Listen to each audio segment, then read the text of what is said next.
siendo las 12:04, damos principio a esta conferencia magistral que hoy nos presentará Luis Hernández Navarro.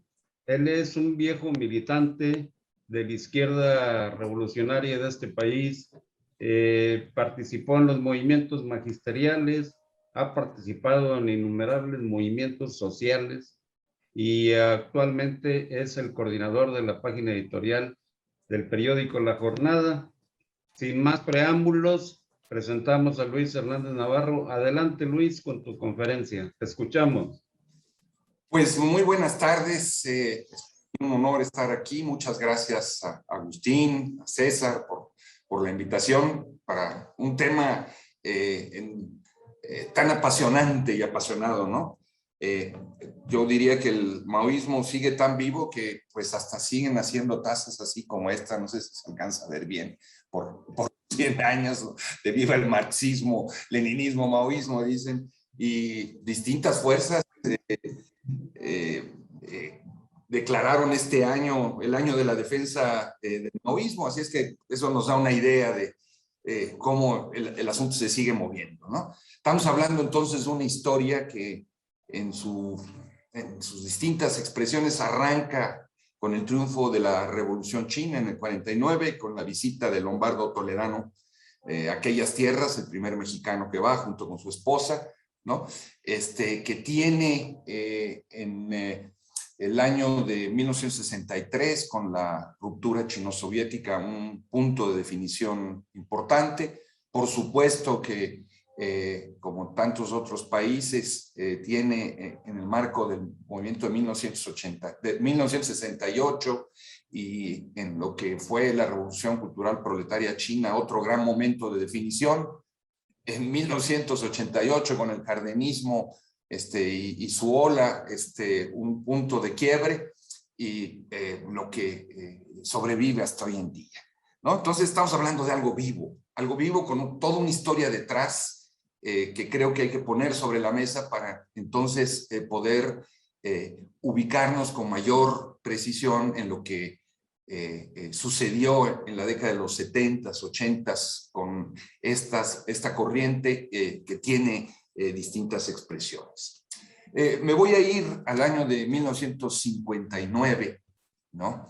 10 años después de que había estado ahí Lombardo. Ahora hablamos un poquito sobre eso, en el que el 26 de enero el presidente, ya no era presidente, era expresidente, pero con una enorme autoridad política y moral, Lázaro Cárdenas, llega a Pekín invitado directamente por Mao Zedong, ¿no? Es un momento que a veces se nos olvida, pero que tiene, creo que, una enorme significación simbólica y que le da carta de legitimidad a la revolución china en nuestro país de manera muy relevante. El mariscal Chiang Kai, que era el primer ministro chino, le había dicho a un periodista de la época, Antonio Rodríguez, por ahí está Santiago, que me hizo llegar el libro de las visitas de viaje de Antonio Rodríguez a China, ¿no? Este periodista portugués, asentado en México, colaborador de siempre y de Impacto, le pide a él, Chiang Kai, que le transmita a Lázaro Cárdenas sus saludos y los del gobierno de la República Popular. Dice, dígale por favor que el presidente Mao lo invita a visitar China, ¿no? El general había declarado poco tiempo antes que China tenía derecho a recuperar todo su territorio. Estamos hablando de Taiwán, estamos hablando de Formosa, ¿sí? Y expresando su rechazo abiertamente a la bomba atómica. Ahí en esa conversación con Rodríguez, Chiang Kai le dice, el nombre de Lázaro Cárdenas es conocido por todos los chinos. Sus palabras adquieren una importancia particular por ser pronunciadas por un antiguo presidente de la República Mexicana que es actualmente general del ejército. Eso nos da una idea de la importancia de la relación bilateral. Estamos hablando de una de una diplomacia que no pasa por los cauces naturales de la Secretaría de Relaciones Exteriores o de la Presidencia de la República, sino de estas figuras. Cárdenas viaja a China en ese año, junto con su hijo Cuauhtémoc, con Alejandro Carrillo Mercor, con César Buenrostro, pagándose ellos sus gastos, ¿no? Hay un patrocinio gubernamental de esta iniciativa. Y queda tan impresionado el general de lo que ve, lo que oye, sus pláticas con Mao. Por ahí hay una foto muy bonita del general con Mao Zedong, que el 4 de octubre del 59, en lo que es la Sociedad Mexicana de Amistad con la China Popular y la Universidad Obrera, en un acto organizado en solidaridad con el pueblo chino a propósito de los 10 años de la fundación de la República Popular, Cárdenas dice allí: observamos y admiramos el extraordinario esfuerzo de esa nación que está realizando para superarse y eliminar la miseria en que han vivido durante siglos sus grandes mayorías.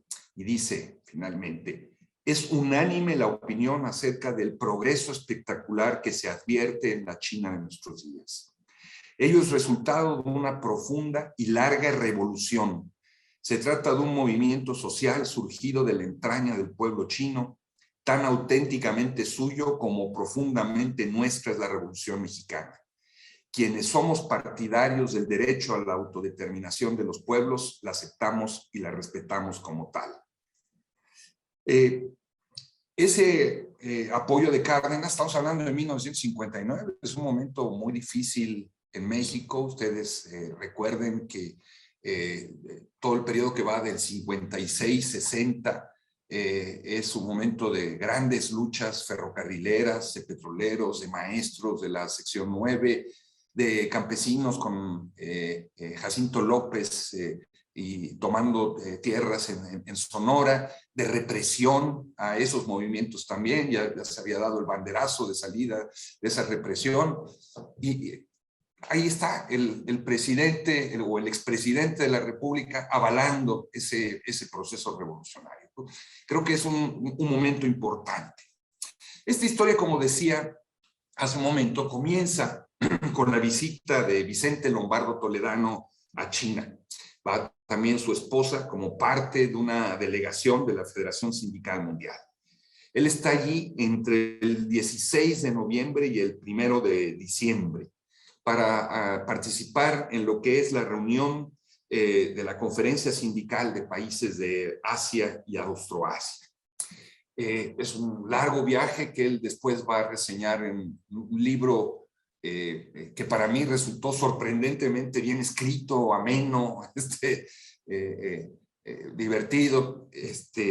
Y ahí él tiene, como toda la comisión, reuniones con dirigentes, cenas, banquetes. La revolución acaba de triunfar, están comenzando a echar a andar ese experimento. Y ahí, en una conferencia, Li Shaoxi, que después, ustedes recordarán, sería criticado en el marco de la Revolución Cultural Proletaria por, entre otras cosas, por su visión del proceso de desarrollo de ese país. Bueno, en ese encuentro con Lombardo y con la Federación, anuncia claramente los planes para promover la Revolución China como un modelo general de revolución en los países en desarrollo. Se estaba planteando esto para el conjunto de los países del tercer mundo. Lombardo, por su parte, en su discurso en el banquete, hace votos por el regreso de la NAO de China para comunicar a México los ideales de la República Popular, y dice, y recoger las aspiraciones más altas del pueblo mexicano, ¿no? Y en su discurso encuentra grandes similitudes entre México y China y las revoluciones, ¿no? Lombardo queda muy impactado por lo que ve, por lo que escucha, En un encuentro que tiene con Mao Zedong, en el marco de un banquete, describe al presidente Mao con estas palabras. Dice: es un iluminado, no un iluso, ni un hombre que crea recibir la inspiración de su vida de lo sobrenatural. Es un hombre con luz interior, un apasionado de la transformación del mundo, un amante fervoroso del pueblo y un creyente sincero en su poder creador y en su vanguardia, la clase trabajadora. Imaginémonos estas palabras de Lombardo sobre Mao Zedong y comparémoslo con el discurso de Lombardo sobre el movimiento estudiantil en 1968, criticando a los estudiantes y criticando al proceso revolucionario. Lombardo explica esta convergencia en la similitud en su origen entre la Revolución Mexicana, dice, de 1910 y la Revolución China. Y luego se pregunta, ¿quiénes son los más grandes hombres de nuestro tiempo? Y da una lista de 3 nombres: Nicolás Lenin, José Stalin y Mao Zedong. Dice: Mao es el conductor de la revolución nacional antiimperialista más grande de la historia. Y le dice en una entrevista a la prensa local, dice: tendré el privilegio de dar a conocer al pueblo mexicano y a los demás pueblos de América Latina a la China nueva. A su regreso, escribe el libro del que yo les hablaba, su diario de viaje a la Nueva China, da un montón de propagandas y convierte al naciente partido que él dirige, el Partido Popular, en un vehículo para la difusión de propaganda china, apuntala la formación, ahora hablaremos un poquito más adelante de eso, de la Sociedad de Amistad China con México, pero por un momento imaginémonos lo que significa el que una figura política con la influencia, con la ascendencia que tenía Lombardo. Yo siempre he sido crítico de Lombardo y del lombardismo, lo digo dicho, pero imaginémonos lo que significa en México el que él dé carta de legitimidad a ese proceso de la Revolución China, lo que significa que se convierta las estructuras del partido en un instrumento de difusión del pensamiento del presidente Mao Zedong. Es tan importante que gentes como Álvaro Ríos, que muchos de ustedes conocieron, ¿no? El extraordinario dirigente de La Laguna, Chihuahua, fue el segundo gestor después de que asesinaron al primero de los campesinos de Madera, y que es probablemente el dirigente campesino que más tierras ha repartido en este país, ¿no? En términos de extensión de hectáreas, que estuvo coordinado en algún momento con el movimiento marxista-leninista mexicano y después con Política Popular y después en Norca, en fin, etcétera, etcétera. Pues Álvaro Ríos, que viene del mundo del Partido Popular, encuentra en este partido el acercamiento con las cosas de Mao Zedong. Pero lo mismo sucede, por ejemplo, con quienes van a participar en el Grupo Popular Guerrillero, ¿no? Ellos tienen, ahí está, 50 años de extraordinario. Muy bien, gracias. Y esta luna de miel de Lombardo dura hasta el año de 1963, en donde él era finalmente el hombre de Moscú en México, incluso mucho más que el Partido Comunista Mexicano. Él toma partido en la pugna chino-soviética por los rusos, los soviéticos, y hay una ruptura con Pekín. Escribe un libro clásico, Moscú o Pekín, la vía mexicana al socialismo, para definir. Un momento muy importante también en este proceso, vamos a decirlo así, de mexicanización de la Revolución China y del pensamiento Mao Zedong, la naturalización, por lo menos, si no de la nacionalización de esta visión del mundo, es el Congreso de la Paz que se realiza en el año de 1952, ahí en Pekín. Una enorme para los tiempos de las dimensiones de aquella época, delegación mexicana de 15 miembros asiste también a Pekín y después permanece en Pekín para conocer la experiencia de la revolución. Participan en esa delegación figuras como Fernando Benítez, que después va a ser el gran pope de la cultura en México, el doctor Ismael Cosío Villegas, que jugó un papel fundamental en el movimiento médico del 66, Miguel Covarrubias, una mujer extraordinaria de la que hablaremos un poco más adelante, Esther Chapa, la doctora Esther Chapa, una filósofa también muy relevante, Paula Gómez, Eulalio Guzmán, un editor, Rafael López Malo, dirigentes campesinos de La Laguna participan también, dirigentes sindicales. Como parte de la delegación mexicana va Nicolás Guillén, el gran poeta, y van figuras como también la poeta Mireya Huerta, Ruth Rivera, la hija de el gran muralista, y están allí, ¿no? En China, se entrevistan con los dirigentes, van a las fábricas, van al campo. Fernando Benítez queda profundamente impactado por la revolución. Estuvo allí 3 meses, ¿no? Perdón, al regresar de ese viaje pasa 3 meses, dice él, dando conferencias sobre China, por tan impactado que quedó, ¿no? Y su libro es realmente un poema, una declaración de amor a China y a su revolución, ¿no?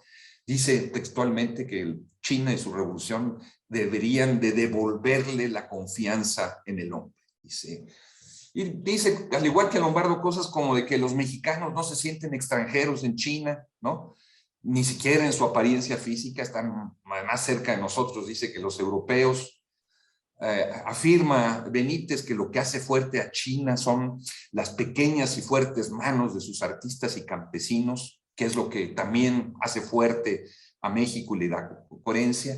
Y sobre Mao Zedong, dice, sorprende ante todo su apariencia de solidez. Es grande y fuerte. En su ancho rostro se mezclan la serenidad y la dulzura. Tiene la frente despejada, el pelo negro y corto. Y dice, como poeta, es admirable. Mao, dice Fernando Benítez, será el cerebro organizador de un nuevo sistema político tendiente a darle el poder a los campesinos y a buscar el respaldo del pueblo. Imaginémonos por un momento lo que significa el que este conjunto de intelectuales, dirigentes sociales, artistas, vivan la experiencia de la Revolución China, ¿sí? Y lleguen al país a comunicarla, ¿no? La legitimidad que eso le da a la revolución, tal como después se la va a dar, unos años después, la experiencia que hablábamos en el 59 del general Cárdenas. En 1953 se funda en México la Sociedad de Amistad con China Popular. Originalmente está dirigido por un economista, funcionario del Instituto Nacional Indigenista, muy ligado a Lombardo, Luis Torres Ordóñez. Unos años después, 10, hay una ruptura al interior de esta sociedad y la doctora Esther Chapa forma su propia sociedad, ¿no? La doctora es una figura extraordinaria, a lo mejor algunos de ustedes tuvieron todavía la oportunidad de conocerla y tratarla, comunista, profesora de microbiología, feminista. Ella cargó sobre sus hombros, ¿no? La tarea de difundir la propaganda china durante muchos años, organizar los viajes a la República Popular de distintas personalidades, organizar conferencias, debates, ¿no? Ustedes ven algunas de las actas de esa sociedad china, son interesantísimas. Por ejemplo, conferencias de Elie de Gortari, ¿no? El gran filósofo, exrector de la Universidad Nicolaita, ¿no? Hablando sobre la dialéctica de Mao, ¿no? El mismo Elie de Gortari escribió 2 artículos que son realmente libros sobre la economía china y el proceso de la revolución china en los 50, que sirvió para difundir su obra, ¿no? Es tan importante esto que, digamos, esta experiencia señala que se anticipa lo que sucede en otros países de América Latina. Por ejemplo, en 1960 se formaliza la relación entre China y Cuba, mucho antes de que se diera esta formalización de la Unión Soviética. Y comienzan entonces, a lo largo de toda esta década de los 50, transmisiones de Radio Pekín en español y las publicaciones de la editorial en lenguas extranjeras, con traducciones al español. Y ahí se van a vivir a China para trabajar en la editorial. Escritores tan importantes como Sergio Pitol, ¿no? O Heraclio Cepeda, pasan temporadas ahí como traductores, en fin. En 1951 se publican las obras escogidas de Mao Zedong, ¿no?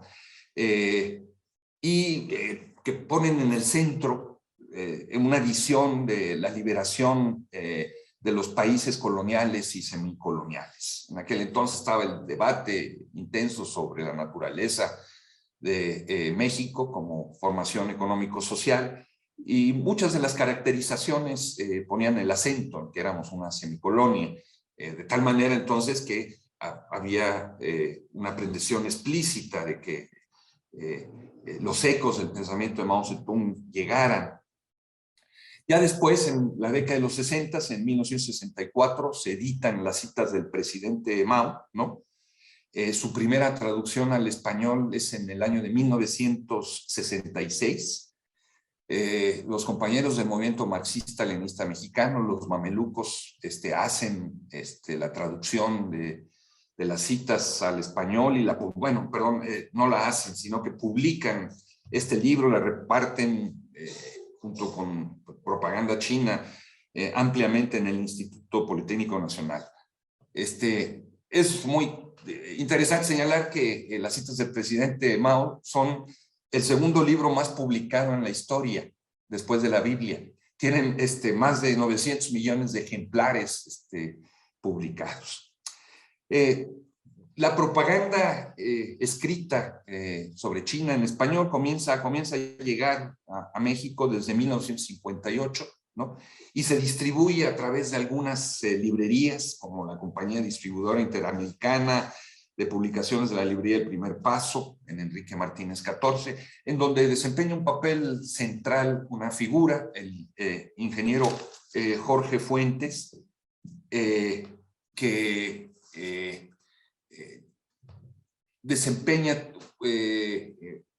un proceso muy relevante en el viaje de un grupo de mexicanos más adelante para formarse política y militarmente a China y luego regresar para organizar aquí un gran movimiento armado y el partido, la segunda versión del Partido Revolucionario del Proletariado. 1962-63 es un parteaguas en el desarrollo del maoísmo, en todo el mundo, por supuesto, no solamente en México, pero en el caso de México, en 1962, un dirigente metalúrgico, Camilo Chávez, uno de los dirigentes de la huelga y la caminata de Nueva Rosita, militante en aquel entonces del Partido Comunista, realiza su último viaje a la Unión Soviética. Ya no le permiten entrevistarse allí con los chinos, ya está la situación muy terrible. Y en diciembre del 63, lo que es el 14 Congreso del Partido Comunista, expulsa a Camilo Chávez, a la célula que él dirigía en la fábrica de La Consolidada, a Edelmiro Maldonado, que regresaría después allí a Monterrey, a sus andanzas, ¿no? a Samuel González y a un obrero, Tereso González, ¿no? Que expulsados se proponen emprender la reconstitución del Partido Comunista Mexicano. Simultáneamente, estamos hablando entonces del 63, hay grandes procesos de reacomodo. En el 62, un año antes, se forma en México lo que es el primer partido revolucionario, el Proletariado, donde participan gentes como Martín Reyes Baizade, Guillermo Rousset, Armando Bartra, Carlos Farías, ¿no? Después se va a escindir Rousset y va a formar su propia organización, la Asociación Revolucionaria del Proletariado Mexicano, Partido Mexicano del Proletariado. Busca convencer a los chinos que lo financien, que lo trasladen. Los chinos no aceptan esa relación. Pero este PRP acaba convergiendo con la ruptura que se produce al interior de la Liga Leninista Espartaco, precisamente alrededor de la cuestión chino-soviética, en donde Enrique González Rocco, Francisco González, en fin, expulsan de la Liga a José Revueltas por escribir una serie de 3 artículos en el periódico El Día, la pugna chino-soviética, argumentando que eso lo tenían que haber discutido antes internamente en lugar de expresarlo públicamente. El motivo de fondo finalmente es esta pugna chino-soviética. Entonces este sector de la Liga con el PRP, con una parte de lo que era la Unión Revolucionaria Obrero Campesino, que tenía una composición muy importante de viejos jaramillistas, terminan formando la Liga Comunista Espartaco en el año de 1966 y comienzan a publicar una revista que resulta legendaria, que es la revista Militante, ¿no?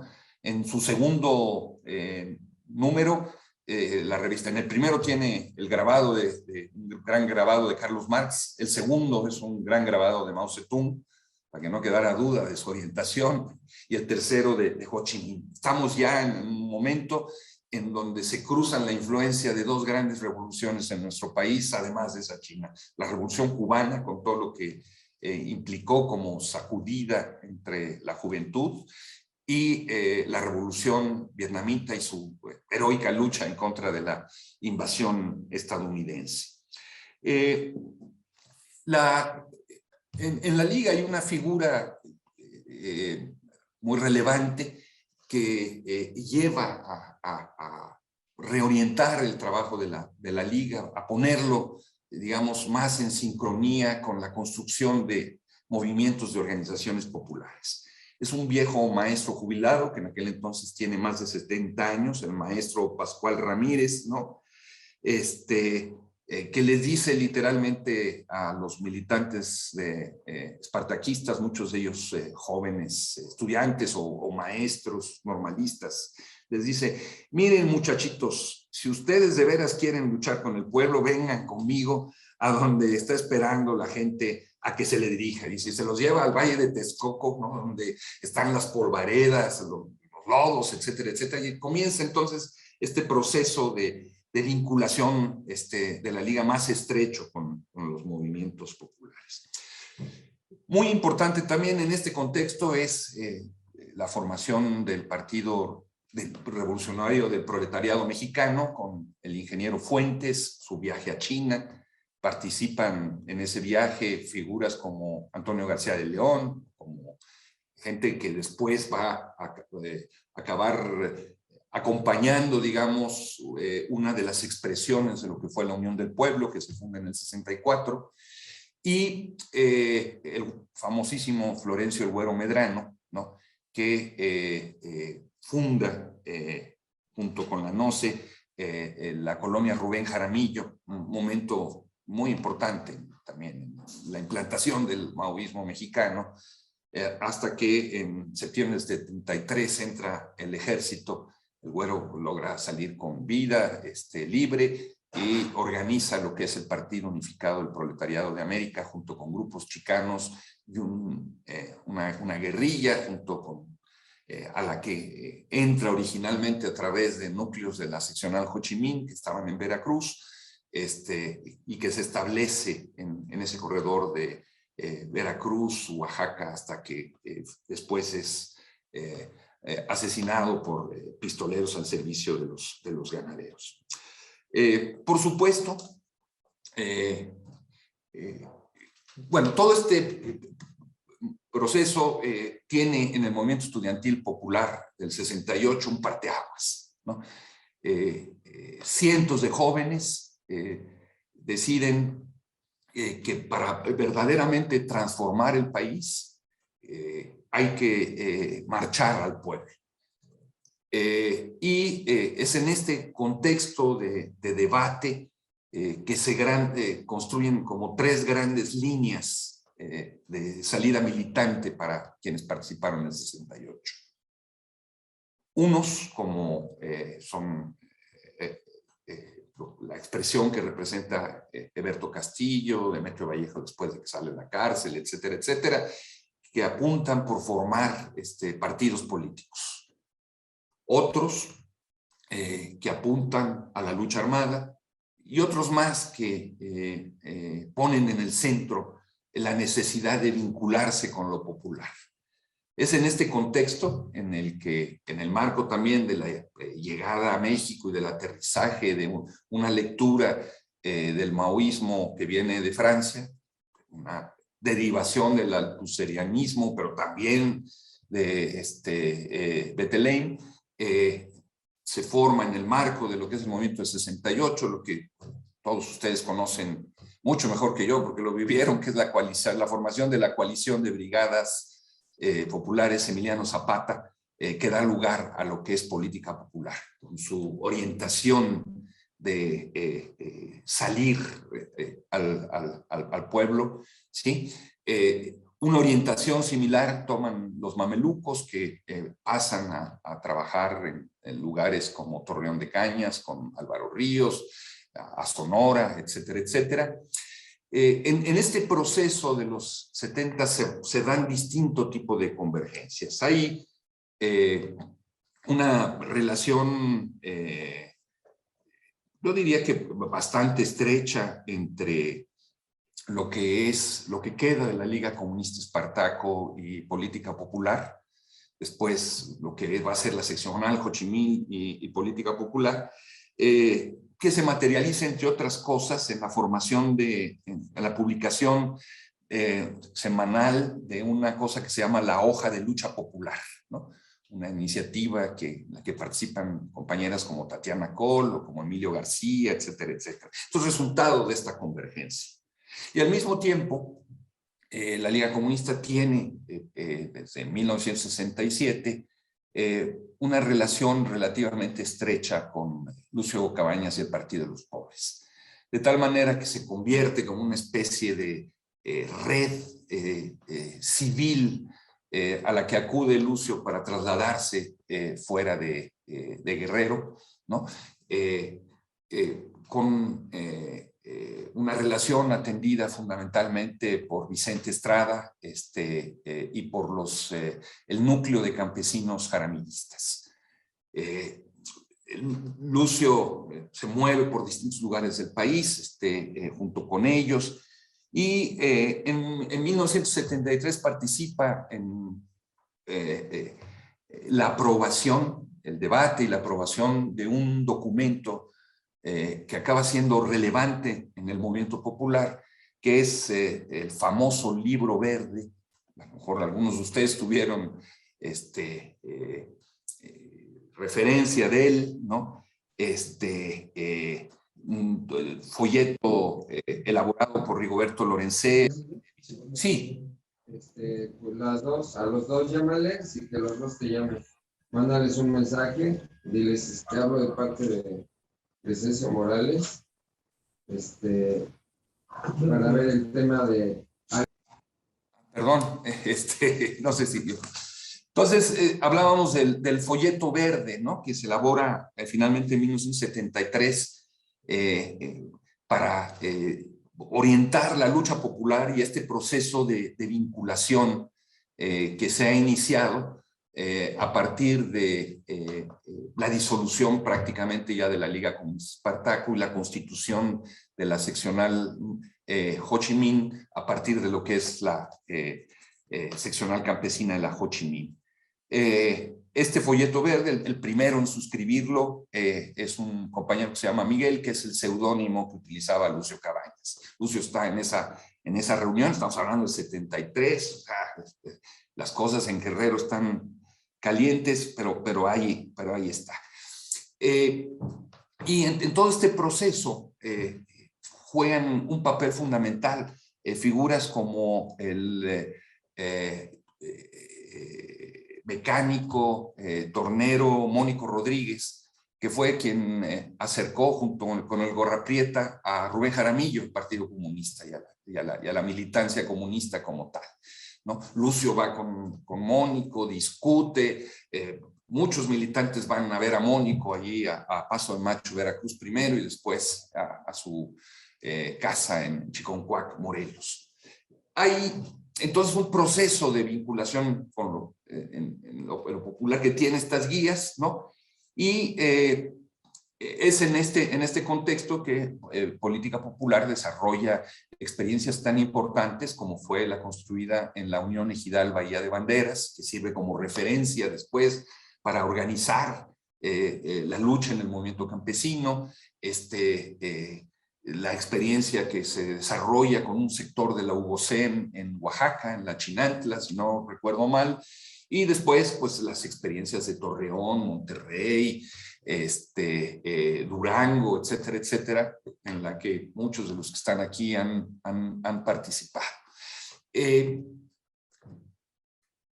Esta vinculación en los 70s tiene entonces, por un lado, como eje de desarrollo, esto que es política popular, las expresiones maoístas que provienen del grupo de Camilo Chávez y que apuntan a la reconstitución del Partido Comunista de México y cuya expresión abierta más clara es el FEMIN, el Frente Magisterial Independiente Nacional, del que se desprenden después distintas experiencias o coinciden distintas experiencias como la Unión Popular de Vendedores Ambulantes 28 de octubre en Puebla, etcétera, etcétera, pero que apuntan entonces a ese proceso de reconstitución. Esta es como otra vertiente. Otra vertiente es la que a partir de un núcleo proveniente de la Liga Comunista Espartaco termina constituyendo la Organización Revolucionaria Compañero, que después acaba formando el Frente Popular Independiente y más adelante el Movimiento Revolucionario del Pueblo, ¿no? Tiene un papel importante en las luchas obreras de Naucalpan, trabajo campesino, trabajo urbano popular con Unión de Colonias Proletarias, ¿no? Es otro de los ejes constructores alrededor de la idea del poder popular y del pensamiento Mao Zedong. Y otra de las vertientes, digamos, de esta expresión, de esta diáspora de la Liga Comunista Espartaco, es la formación de la organización revolucionaria Cajeme, ¿no?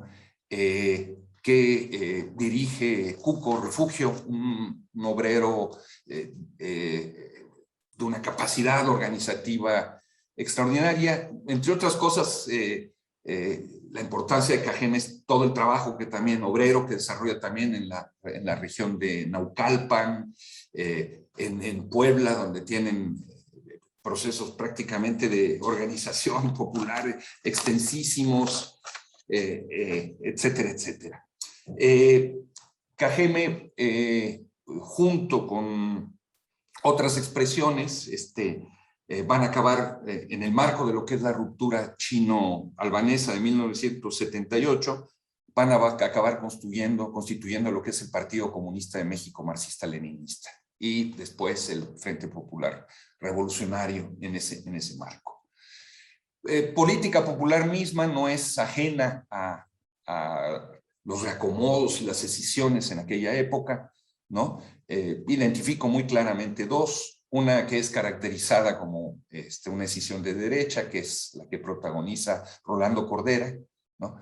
Que va a acabar desembocando en la formación de Punto Crítico con Raúl Álvarez y con todas estas fuerzas que después van a acabar articulando la Coordinadora Nacional Revolucionaria, y una que se autonombra de izquierda, que es la que da lugar a Acción Popular Marxista-Leninista, encabezada por Jorge Calderón, al que en la Facultad de Economía apodaban el Robin, ¿verdad? Que es también, como Adolfo Uribe, en fin, alumno de Charles Bettelheim, y tiene como marco de referencia ese tipo de maoísmo. La importancia de Acción Popular es que acaba constituyendo el movimiento comunista revolucionario con mucha presencia también en sectores urbano-populares, sectores campesinos, etcétera, etcétera. De tal manera que toda la década de los 70s es una década de luchas campesinas, luchas sindicales, también luchas estudiantiles, de la formación de grandes movimientos urbano-populares a partir de esta convergencia de estos modernos narodnikis, ¿no? Que tienen en el pensamiento Mao Zedong su guía de acción con distintas interpretaciones, ¿no? Y que se encuentran en el camino con luchas campesinas que tenían 30, 40 años de rezago, con núcleos como decíamos hace un momento, como el de los jaramillistas, o que reinventan la lucha urbano-popular sobre otras bases. Agustín, por ejemplo, en su obra testimonial, ¿no? Así lo viví, se llama, ¿no? Nos da cuenta de cómo ellos en Monterrey recuperan parte de lo que fue la experiencia del Partido Comunista Mexicano, ¿no? Un trabajo interesantísimo, pero eso sucede, me parece, en todo el país. Todos estos activistas que llegan con esta visión de desarrollar un proyecto político de base asambleario, de democracia directa, de rotatividad de los cambios, de construcción de un proyecto de poder popular desde abajo, pues heredan muchas de estas luchas que están allí, ¿no? De tal manera entonces que Política Popular se convierte en un gran receptáculo de otros núcleos y de otras organizaciones que pasan a coordinarse de alguna manera a través de lo que es el proyecto de Política Popular, hasta su ruptura, ¿no? En las grandes expresiones de línea de masas y línea proletaria. Pero el mismo Agustín nos cuenta, por ejemplo, el trabajo de Chava y en Ixmiquilpan, ¿no? Interesantísimo ese trabajo de Mezquital, ¿no? Cómo encuentra un proceso de una referencia en lo que es política popular, ¿no? Sectores de la Unión del Pueblo que se cinden y que pasan entonces también a coordinarse en el marco del proyecto de política popular. Y entonces vivimos una época de una intensidad asociativa y de luchas impresionantes, que caminan de la mano con los intentos de un proyecto armado, ¿no? A veces algunas de estas expresiones, como decía, del maoísmo mexicano se cruzan con esos proyectos armados, como fue el caso del PRP, como fue el caso del PUPA, como fue la coordinación que se estableció con muchos sectores del MAR, del movimiento armado revolucionario, que venían formados desde Corea, pero donde había trabajo de coordinación permanente de muchas de estas fuerzas con militantes de ellos, ¿no? Como es el mismo caso de la Unión del Pueblo que deriva hacia allí. Es en este contexto en el que en el año de En 1977-78 se impulsa por parte de Jesús Reyes Heroles una reforma política que va acompañada de una amnistía y que busca meter, por un lado, a las expresiones de la lucha armada, pero también a todas estas expresiones del descontento social en el corral de la lucha parlamentaria, y que busca darle al Partido Comunista Mexicano la interlocución de todo este amplio movimiento que se ha venido construyendo desde abajo. Una de las grandes discusiones que se tiene, digamos, en el marco de lo que fue la coordinadora Línea de Masas, donde convergen la seccional Ho Chi Minh, la Organización Revolucionaria Compañero, núcleos que venían de Cajeme, núcleos que venían del trabajo maoísta en el Instituto Politécnico Nacional, es que hay que escapar a este intento de ser metido en ese corral de la lucha parlamentaria, y junto con las expresiones de la Coordinadora Nacional Revolucionaria, Punto Crítico, el Movimiento de Lucha Revolucionaria, la COSEI, etcétera, etcétera. Bueno, por un lado, las fuerzas más estrictamente maoístas apuntan en el marco de lo que es la Coordinadora Línea de Masas, y ellos a fortalecer las coordinadoras de masas que comienzan a formarse. La CONAMUP nace directamente como resultado de una iniciativa de la Colima, y la que se suma en todo el resto de las fuerzas que tenían trabajo urbano popular, o la gran mayoría de ellas, para no exagerar, como resultado de la lucha del Movimiento Nacional Plan de Ayala para evitar que se trasladen los restos del general Zapata a México. Se termina formando la Coordinadora Nacional Plan de Ayala. En el 79, al calor de las grandes movilizaciones de los maestros de Chiapas, de La Laguna, de la Montaña de Guerrero, se forma la Coordinadora Nacional de Trabajadores de la Educación. Y entonces este conjunto de fuerzas ven en la formación de estas grandes coordinadoras de masas, que habría que sumar el Frente Nacional contra la Represión, la vía para darle la vuelta a esta cárcel parlamentaria y esta interlocución monopólica del PCM, de ese conjunto de fuerzas. Eso es por lo menos lo que está en la cabeza. Es también alrededor de estos años que Línea Proletaria ensaya, no sé si sea la forma más justa de caracterizarlo, el asalto al sindicato minero metalúrgico. Trata de ganar la dirección con las direcciones, y vienen los procesos de expulsión de muchos de sus militantes, ¿no? Es un momento en donde pasó ya la gran efervescencia sindical de 1975-76, y con la derrota de la tendencia democrática de los electricistas, ¿no? Y con también la derrota y la reinstitucionalización del movimiento sindical ferrocarrilero de Demetrio Vallejo, o sea, esa efervescencia del sindicalismo independiente de principios de las décadas de los 70 ya no está en el Valle de México como tal, ¿no? Y entonces, pero hay la intención de reordenarla. En el Valle de México hay luchas importantísimas: Sosa Texcoco, la minadora Kramerman, por supuesto las de Naucalpan, Panam, Harper Wyman, etcétera, etcétera, donde coinciden distintas corrientes y expresiones: Compañero, Política Popular, la misma Gente del Mar, etcétera, etcétera, de manera muy importante. Lo que había sido la experiencia de la coordinadora de cine marginal en distintas regiones del país, las expresiones organizadas alrededor de Salvador Zarco en el sindicato ferrocarrilero y en fábricas como Isabel, Zapata, Mexicana Envases, etcétera, etcétera. Todo eso 78, 79, 80 está en el centro de la gran estrategia.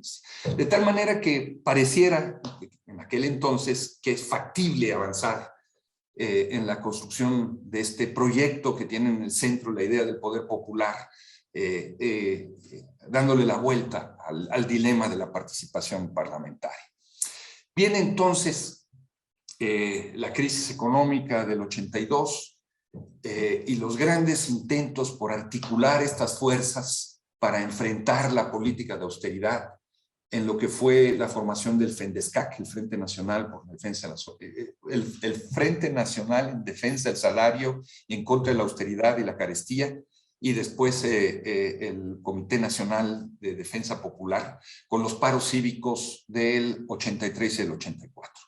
Paros que resultan, en sentido estricto, lo podemos decir en la perspectiva del tiempo, un fracaso, ¿no? Son los únicos que realmente paran, son los maestros de la coordinadora, y ni siquiera todos, ¿no? Pues son expresiones de protesta que buscan retomar la experiencia que se había vivido en Chile o en otros países de América Latina, en Colombia, etcétera, etcétera, pero que no tienen realmente. Y comienza entonces un momento muy difícil para el movimiento popular en todo el país, de repliegues, de cercos, de derrotas, etcétera, etcétera, que se encuentra de repente, ¿no? Y para sorpresa suya, con el enorme tsunami que fue la candidatura a la presidencia de Cuauhtémoc Cárdenas y la formación del Frente Democrático Nacional, ¿no? Esa fuerza que de repente era leída por estas otras expresiones que venían del maoísmo en clave burguesa o en clave estrictamente nacionalista, ¿no? Aparatista, ¿no? Venían de arriba, no tenían trabajo de base, en nuestra lectura, de repente arrasan con todo el país y arrasan con muchas de estas organizaciones que se habían venido levantando. Entonces, de repente, las claves con las que se había construido este movimiento, que era la democracia directa, el internacionalismo, la acción directa, ¿no? Como reformas de reivindicación, pues son cambiadas en la lógica del movimiento popular por el nacionalismo, la participación electoral, ¿sí? Y la representación política en manos de otros.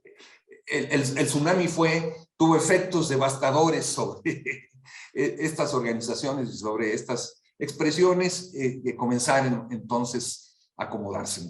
Una parte de ellas acabó integrándose a la formación del Partido de la Revolución Democrática, otros acabaron formando el Partido del Trabajo, otros más siguieron, expresiones maoístas, siguieron coordinándose con sus luchas y su participación por afuera, pero la verdad es que, digamos, este gran movimiento popular no volvería a ser el mismo después de 1988. Cambiaron las reglas del juego. Muchas de estas fuerzas que se habían venido construyendo se transformaron en fuerzas clientelares, corporativas. Hubieron, hay que decirlo también, muchos despidos en las fábricas. El sindicalismo universitario se terminó convirtiendo en un bastión para replegarse, pero tampoco tuvo grandes acciones ofensivas, ¿no? Y entonces viene todo replanteamiento de qué hacer de distintas fuerzas. Decía yo que el maoísmo sigue existiendo en México, no son estas grandes corrientes que protagonizaron las movilizaciones populares de los 70s y los 80s quienes los desarrollan, ¿no? Son fuerzas ligadas al Partido Comunista Revolucionario de Estados Unidos, fuerzas ligadas a lo que es el proyecto del FEMIN y que ahora han reconstituido el Partido Comunista, fuerzas ligadas, digamos, a lo que es el debate en el movimiento comunista internacional, alrededor de si el maoísmo es una tercera etapa del marxismo, no, después del marxismo y del leninismo, que calentó mucho los procesos de reagrupamiento, pero bueno, son estas expresiones las que siguen su camino como expresiones maoístas como tal. Terminaría esta reflexión diciendo que desde mi punto de vista es imposible explicarse la democratización de este país al margen de lo que hizo el maoísmo mexicano en los 70s y en los 80s. Aunque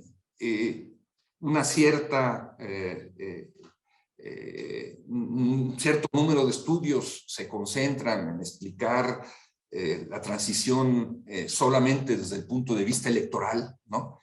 De la participación electoral y las reformas políticas y la institucionalización de los partidos, etcétera, etcétera. Quien logra democratizar desde abajo este país, ¿sí?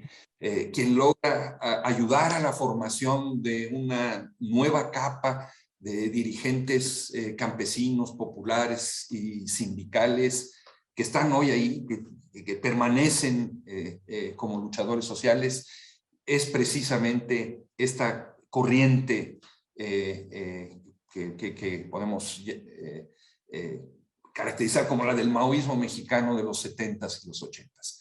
No sería entonces no sería posible imaginar este país democratizado al margen desde abajo por estos actores, ¿no? Con todas las experiencias de asambleas de fábrica, asambleas de ejido, los intentos de apropiación del proceso productivo, las luchas por las tomas de tierra, todo este fermento cambió el país definitivamente. Y entonces celebro que se esté haciendo este ejercicio, ¿no? Que es un ejercicio que ha ido acompañado de una recuperación de estas experiencias que han hecho compañeros como Uriel, que por ahí veo, ¿no? Con toda la experiencia del PRP, tesis sobre la Organización Revolucionaria Compañero, el trabajo de Puma sobre política popular, los textos testimoniales de Agustín o de Emilio García, las cosas que ha escrito Jesús Vargas. Bueno, ahí está todo ese material, pero hay mucho más que investigar y que contar por lo que significa este proceso de transformación social desde abajo. Ahí lo dejaría, no sé si hay preguntas o... Hola Luis, sí hay preguntas. A ver, aquí el compañero, un segundo, el compañero Uriel pregunta: Luis, excelente exposición, tengo dos preguntas. ¿Cómo influyó la ley de amnistía de 1978 en los líderes de las organizaciones maoístas mexicanas y en el desarrollo de los movimientos sociales del país? Y la otra, ¿contestas esa y luego la otra? Pues si quieren, esa ya es motivo casi de una plática en sí misma, ¿no? Porque creo que el maoísmo mexicano tiene una enorme deuda con el Frente Nacional contra la Represión y con doña Rosario Ibarra. Aunque desde Nuevo León, sobre todo, muchos o un grupo de compañeros acompañó el proceso de la lucha de doña Rosario, ¿no? Y de la lucha del Frente, salvo el caso de la Organización Revolucionaria Compañero, que se volcó de lleno a demandar la presentación con vida de los desaparecidos, acompañó la huelga de hambre y luego acompañó lo que fue el proyecto político en la que se metió doña Rosario. El resto de las expresiones estuvimos relativamente ajenas, ¿sí?, a ese proceso. Un proceso que fue importantísimo, ¿no? Porque, entre otras cosas, permitió que gentes que venían del movimiento armado, ¿verdad?, pasaran a la lucha política abierta, permitió comenzar a saldar cuentas con el pasado y permitió, y creo que este es el principal aporte, comenzar a construir otro tipo de ciudadanía, ¿no? Si alguna valor, además del de poner en el centro la guerra sucia y la presentación con vida de los militantes de esa etapa, tuvo la lucha de doña Rosario del Frente, fue en la construcción de este nuevo tipo de ciudadanía ligada ya no a las reivindicaciones de participación política electoral, ¿no? Sino a la cuestión y la agenda de los derechos humanos. Creo que esto fue muy importante. Entonces, pues las consecuencias fueron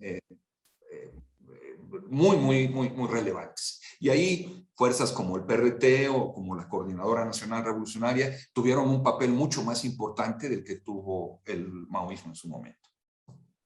Y ligado con lo anterior y algo que ya sugeriste, la otra pregunta de Uriel es, ¿por qué algunas expresiones maoístas decidieron apoyar la candidatura del ingeniero Cárdenas? Porque se nos vino el terremoto encima. Mire, déjenme platicar de mi propia experiencia personal. Yo era en aquel entonces parte de la organización de Izquierda Revolucionaria Línea Masas, ¿no? Participaba en su dirección y combinaba el trabajo campesino con el trabajo magisterial. Iba yo a Toyac o iba yo a Ometepec y me encontraba desde mucho antes de que el ingeniero Cárdenas estuviera en el centro del debate político nacional, me encontraba en esas regiones una adhesión a lo que significaba y las esperanzas que estaba despertando el ingeniero Cárdenas, que era evidente que ahí había un fermento de algo muy fuerte. Por aquella época estuve también en Torreón, por ejemplo, en La Laguna, y recordemos lo que fue la noche de Batopilas para Carlos Salinas, ¿no? Pues tuvo que acabar refugiando en el ejido colectivo de Batopilas. Por otro lado, una experiencia apasionante, pero lo que fueron las grandes movilizaciones del ingeniero con las despepicadoras, o sea, la candidatura de Cárdenas despertó una efervescencia de participación ciudadana en los lugares donde nosotros trabajábamos, ¿sí? Que o nos poníamos al frente de ese proceso o de todos o nos hubieran barrido. Y bueno, nos barrieron, pero yo creo que ese fue uno de los principios. La UIR, por ejemplo, pasó de debatir si participaban en ese proceso electoral a decidir aliarse con el bloque que estaba alrededor del PRT, de la Organización Revolucionaria Compañero, en el último momento casi apoyar la candidatura del ingeniero Cárdenas. Pero fue el resultado de este tsunami, digo yo. Yo creo que eso fue la principal razón, ¿no? El movimiento de Cuauhtémoc Cárdenas tuvo un componente plebeyo y de democracia plebeya muy impresionante. Era realmente sorprendente cómo en Guerrero, cómo en Michoacán, núcleos organizados después del fraude electoral, pues estaban planteando abiertamente levantarse en armas para enfrentar el fraude. Entonces, pues para quienes teníamos o decíamos tener nuestra percepción, nuestro registro, nuestro termómetro en los movimientos de masas, pues era evidente que no se podía permanecer al margen de esa oleada. Yo creo que esa es una diferencia. Ya después, con el proceso de formación del PRD, pues hubieron distintos caminos y ahí un núcleo de la UIR junto con otras fuerzas acabaron formando el Partido del Trabajo. Ahí confluyeron sectores también de línea proletaria, también sectores que venían de CAGEM, etcétera, etcétera. pero esto fue a toro pasado, fue después de las elecciones del 88. Okay, hay más preguntas. Trataremos de procesarlas breves.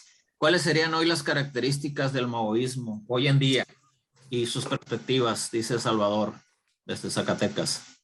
Híjole, esto está, ahora sí que está en chino, ¿no?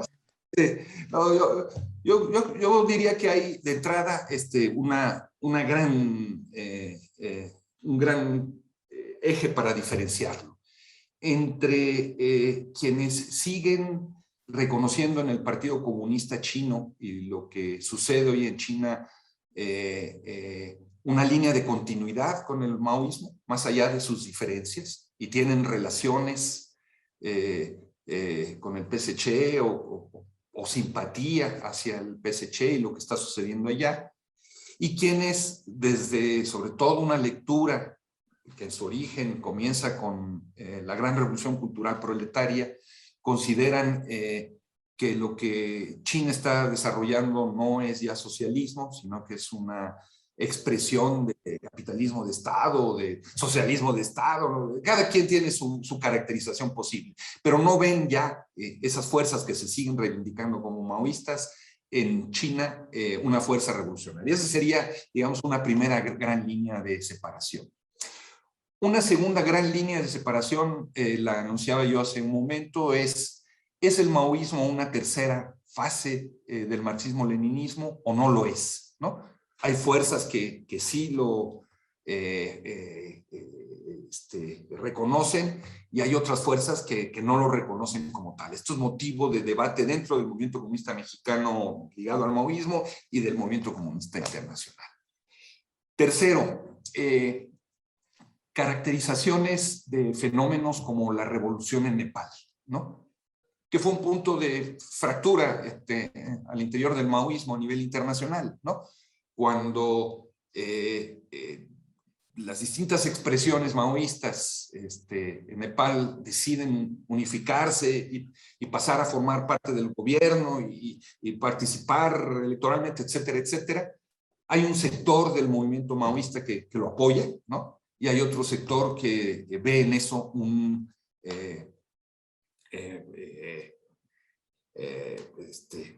factor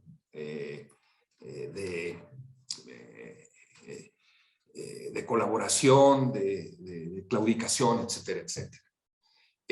Por supuesto, otra línea de definición es el famoso pensamiento Gonzalo, ¿no? Y el Partido Comunista de Perú, Sendero Luminoso.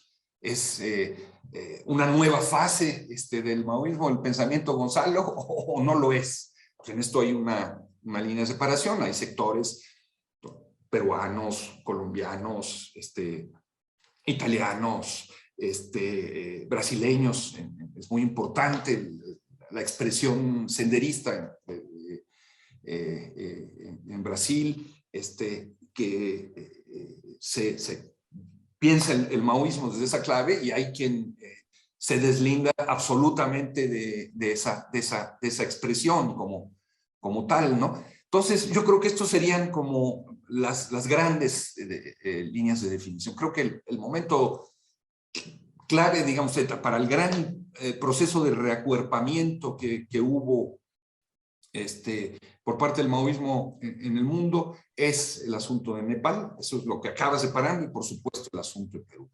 Y bueno, tenemos hoy fuerzas maoístas muy importantes desarrollando guerra popular en la India, en Filipinas, ¿no?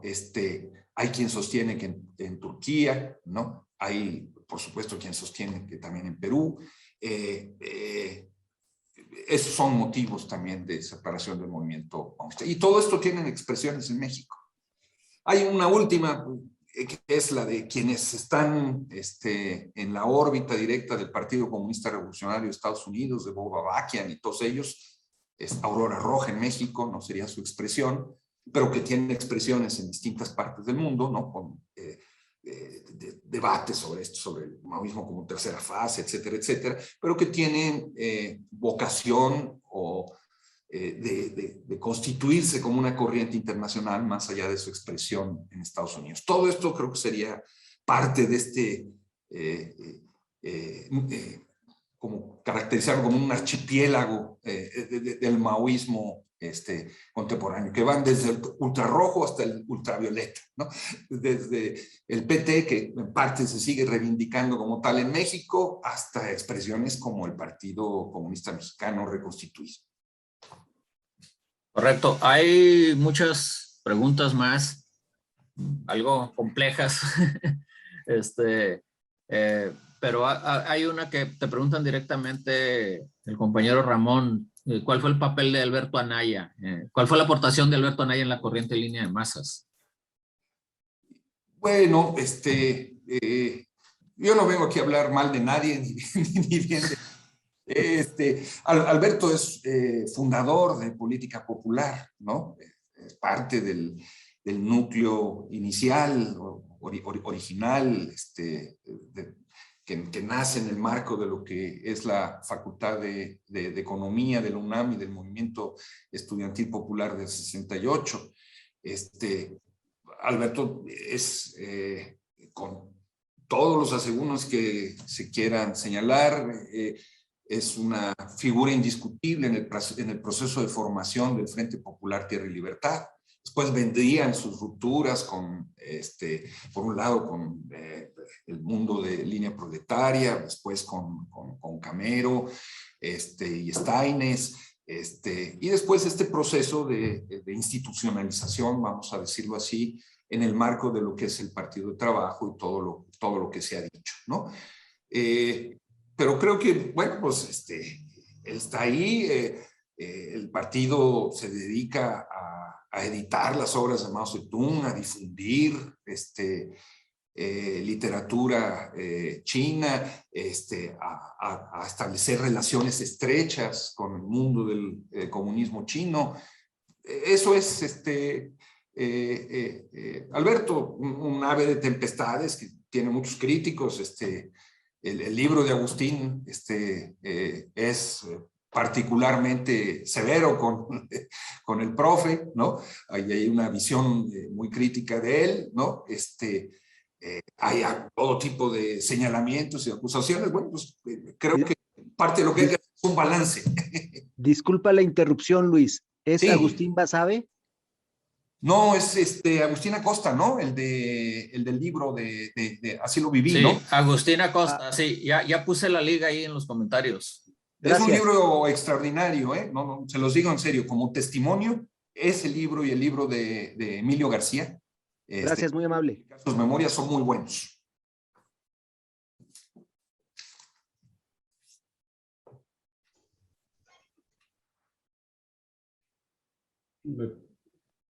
¿Me permites?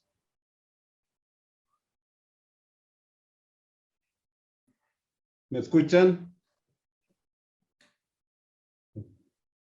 Adelante, se escucha muy bien. Ok, pues bueno, creo que hubo alguna falla en la transmisión. César, que es nuestro hospedador, salió de pronto y... No, yo aquí estoy, Agustín. Ok, bueno, permíteme. ¿Hay más preguntas, César? Primero. Sí, hay varias más. Ok. No sé, tú dices, Agustín, ¿le seguimos con las preguntas? Sí. No, todavía tenemos tiempo, César. Correcto. Si son respuestas rápidas para agotar todas las preguntas, sería bastante, ¿no? Porque no se queden los compañeros Correcto. con la sensación de que no fueran atendidos. Correcto, seguimos. Entonces, te decía, Luis, que Roxana pregunta que si el objetivo en los 70s y 60s no fue tomar los medios de producción, ¿cuál era ese objetivo? Yo creo que explícitamente el conjunto de fuerzas que nos reclamábamos maoístas estábamos pensando en la revolución. Unos en la revolución democrático-popular como un paso a la revolución socialista y otros directamente en la revolución socialista. Poníamos el acento, me parece, en la construcción del poder popular.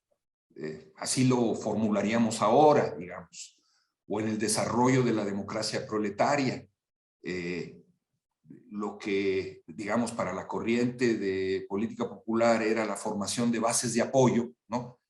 Pues era la construcción de estas experiencias anticipatorias de socialismo, ¿no? Donde los famosos domingos rojos construían no solamente colonias de abajo hacia arriba, sino construían otro tipo de relaciones entre quienes participaban en ellos, en estos proyectos, y luego venían pues la misma formación de sistemas de impartición de justicia, hubieron hasta cárceles populares en algún momento en algunas de las colonias, ¿no?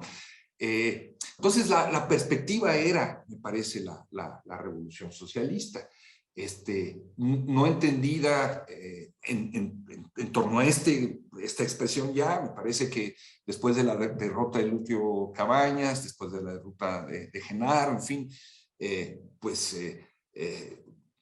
la práctica disolución del MAR, la derrota del Güero Medrano, esa perspectiva de un proyecto político-militar que acompañara las luchas sociales fue quedando de lado. No fue el aspecto central, la misma realidad se encargó de sepultarla, ¿no? Pero yo diría que sí, que el objetivo era explícitamente el socialismo como tal. Sí, ya contestaste esta más o menos, que de aquel maoísmo, que de ese maoísmo estará acompañando hoy las luchas desde abajo, ¿no? Y otro compañero dice: Luis, recibe saludos desde las filas del FMIN. Soy Ernesto González. ¿Podrías referirte al papel que jugó el comunista maoísta mexicano Edelmiro Maldonado en la formación de Línea de Masas? Sí, cómo no. Edelmiro es una figura, yo diría, ejemplar. A lo mejor la palabra no es la más adecuada, pero es uno de los santos laicos de la izquierda mexicana, ¿no? En el buen sentido de la palabra. Él participó en el Partido Comunista Mexicano, ¿no? Hasta que fue expulsado en el 62, 63. Ya para entonces él tenía una enorme simpatía por el pensamiento Mao Zedong. Apuesta, pues ya platiqué un poco etapa, vuelo de pájaro, como siempre, apuesta junto con Camilo Chávez, con Tereso González, a reconstituir el partido, ¿no? El mismo libro de Agustín cuenta algunos pasajes de Edelmiro, si no recuerdo mal, de cómo en su casa fue un gran centro de formación de cuadros, tanto para el movimiento magisterial, como le acompañaba las luchas ferrocarrileras, acompañaba las luchas de fundidora, ¿no? Orientaba, ustedes saben, además la compañera de Camilo es otra mujer extraordinaria, Sandra Arenal, ¿no? Autor de un libro, de muchos libros, pero sus libros sobre la maquila o sobre las mujeres de Tierra y Libertades son también testimonios, me parece, fundamentales. Pero entonces esa figura de Edelmiro, Edelmiro acompañó el proceso de formación del Frente Magisterial Independiente, que luego fue el Frente Magisterial Independiente Nacional, ¿no? Junto con el profesor Rubelio Fernández. Rubelio venía de la experiencia de la Liga Comunista Espartaco, de la seccional magisterial, de la huelga en la escuela superior, de la normal superior en México, del proceso de autoorganización allí. En la década de los 70s, el FEMIN impulsó la formación de una serie de escuelas de cuadros en el marco de lo que fue este proceso de lucha de la normal superior, a donde asistía Edelmiro. Edelmiro daba cursos allí de marxismo, de maoísmo, de lucha obrera. De esa experiencia salieron muchísimos cuadros para todo el país. Y después Edelmiro se incorpora a las filas de la Organización Revolucionaria Compañero, ¿no? sobre todo él ya había tenido relación con el compañero Antonio Martínez, ¿no? Cuando Antonio tuvo que replegarse a Monterrey, ¿no? Y después cuando Carmelo Enríquez va para Monterrey también acaban formalizando su participación en Compañero. Y desde la dirección de Compañero hasta su muerte, él desempeña un papel muy importante. Creo que también es muy importante reivindicar el libro que escribió sobre la historia del movimiento obrero, ¿no? Y todo este trabajo de formación que hacía en su casa, ¿no? Por donde pasaron no sé cuántos maestros que se reconocen como alumnos de Edelmiro. Tuvo una participación estrecha, si no recuerdo mal, estoy hablando de memoria, en lo que fue la Normal Popular, que se Salvador Allende, ¿no? Que se funda allí en Monterrey, una relación estrecha también con lo que es el espartaquismo neolonés, que tiene características muy particulares, ¿no? Pero bueno, finalmente termina, después de todo este tránsito, termina su vida como militante orgánico, parte de la dirección de Organización Revolucionaria de Compañero, Movimiento Revolucionario del Pueblo. Hay muchas más cosas que se pueden decir sobre él, pero bueno, eso es de entrada lo que pondría en esta plática. Por último, hay algún par de preguntas más que creo ya fueron contestadas, entonces me voy a permitir, antes de darle la palabra a Luis y al compañero Agustín para despedirnos, voy a leer unos mensajes. Eduardo Nava nos dice: un gusto escuchar a Luis con su conocimiento teórico y en la acción de este tema, del cual hay poca información sistematizada. Mis afectuosos saludos desde Morelia a Luis y Memo Rodríguez, que anda por aquí, y de quienes me enorgullezco por haber sido compañero de militancia, dice Eduardo Nava. Dice Luis, para ti y todos tus invitados, este 2021 estamos celebrando el centenario de la fundación del PCCH en el marco del 2021, año de la defensa del maoísmo, tras la convocatoria de 3 partidos comunistas, PCM, PCP y Partido Comunista de Colombia Maoísta. Están invitados a sumarse a dicha convocatoria internacional. Rafael López dice: excelente tu presentación, nos gustaría tener una grabación de la misma. Se va a subir el día de hoy al YouTube de la Liga de los 50 años, testimonios y aprendizajes. 50 años, línea de masas, testimonios y aprendizajes, así lo pueden buscar en Facebook y desde ahí se va a subir el video. Este video que se está grabando se va a subir al canal de YouTube de los 50 años. El maoísmo en las colonias populares y el sector rural con respecto a la participación de la iglesia, es decir, los jesuitas, maristas y demás como parte de la teología de la liberación, que se suman como un compromiso de vida y de formación. ¿Qué papel jugaron en este movimiento y cuál es su papel actualmente? Uf, otra plática, no, es interesantísimo. O sea, a ver, el movimiento que se desprende de Selam, ¿no? Que da lugar a la teología de la liberación y a las comunidades eclesiales de base, tiene, sobre todo me parece, más allá de la relación que mantienen como diálogo y como debate con el Partido Comunista Mexicano, que es muy importante. O sea, don Sergio Méndez Arceo va a Chile, la formación de Cristianos por el Socialismo en México es muy importante, ¿no? Hay toda una vertiente, pero finalmente este diálogo lleva a que la participación de los cristianos se dé por distintas vías. Es indudable el papel que juegan en la formación de la Liga Comunista 23 de septiembre, ¿no?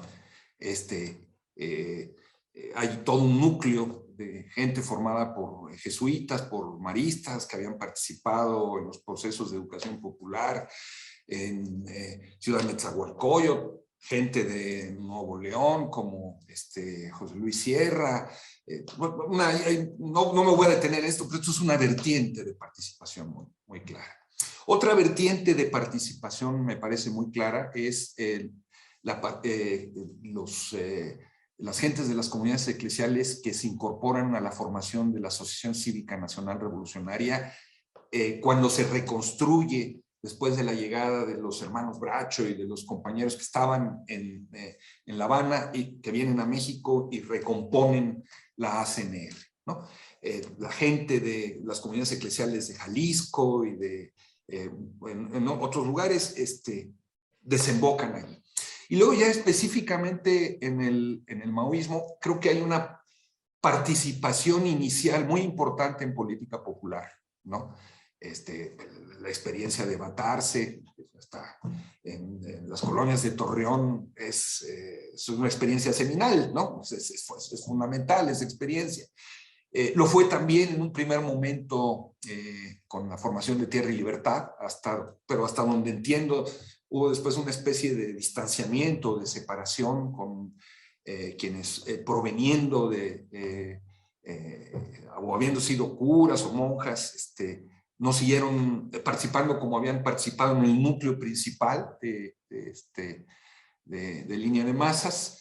Es fundamental en la Organización Revolucionaria Compañero y en el MRP. Hay toda una franja de cristianos progresistas que se incorporan de lleno, que tienen un papel de conducción en la ORC, Rafael Reigadas, puedo dar una larga lista de nombres de compañeros que participaron allí. El mundo de los cristianos comprometidos de Torreón es clave, como ustedes saben muy bien, para la llegada de Línea Proletaria a Chiapas, ¿no? Y para el trabajo de Línea Proletaria allí, la formación después de la Pajal, etcétera, etcétera. Eso es otra historia para contar, pero acabó siendo clave. Pero este mundo de los cristianos progresistas empata, me parece muy bien, con muchas de las claves del maoísmo, con el servir al pueblo, con la línea de masas, con la integración, ¿no? Estos cristianos pues se van a vivir a las colonias populares, se van a vivir a las fábricas, ¿no? A trabajar a las empresas proviniendo de otro origen social, y alimentan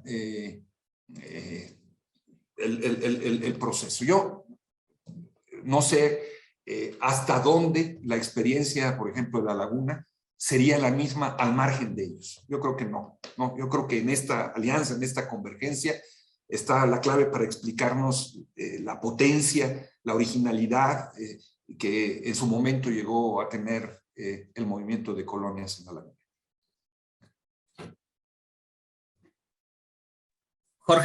Jorge Castañeda Zavala nos dice: excelente conferencia, gran claridad y análisis. Felicitaciones por resaltar la importancia actual y la relación del movimiento obrero y campesino y de las décadas de 1970 y 80 con las corrientes socialistas y comunistas.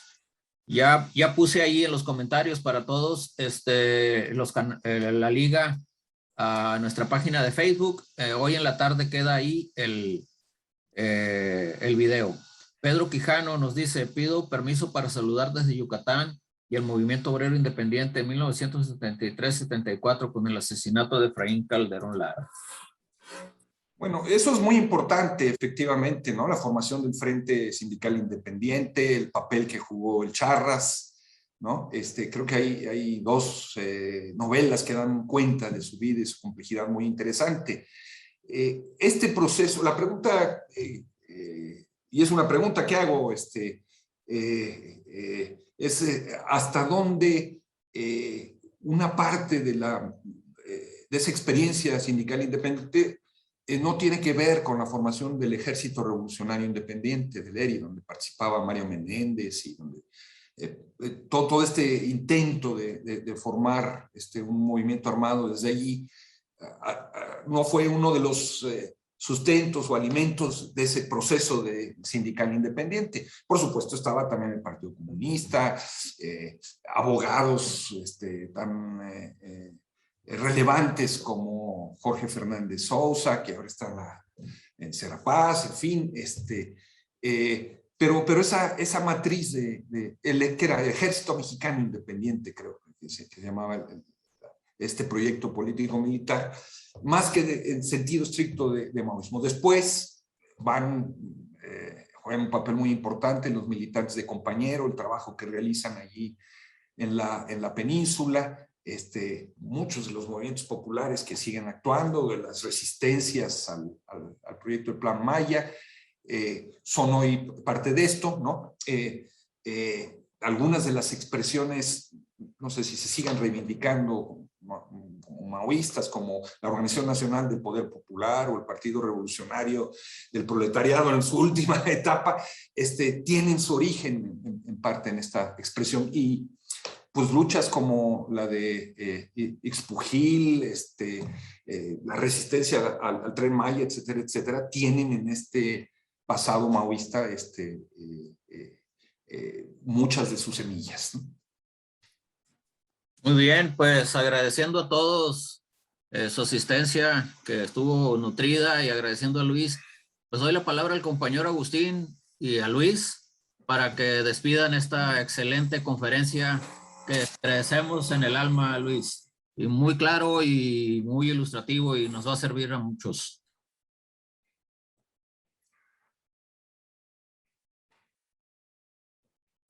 Agustín.